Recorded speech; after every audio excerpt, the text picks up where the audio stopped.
Magandang gabi po, Luzon, Visayas at Mindanao. Itigil ng China ang pag-aangkin at panghaharas sa Pilipinas. At ibabalik naman ng Pilipinas ang Typhoon missile sa Amerika.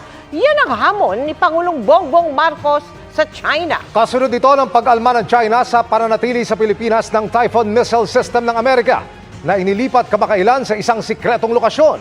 Ang pahayag na yan ng Pangulo sa gitna ng patuloy na pananatili at pag-ikot-ikot ng mga barko ng China Coast Guard sa Baho de Masinloc at pagtatangkapang makalapit sa Zambales. Nakatutok si Ivan Mayrina.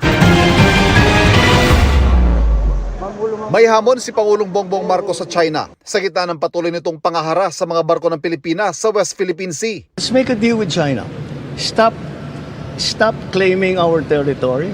Stop harassing our fishermen and let them have a living. Stop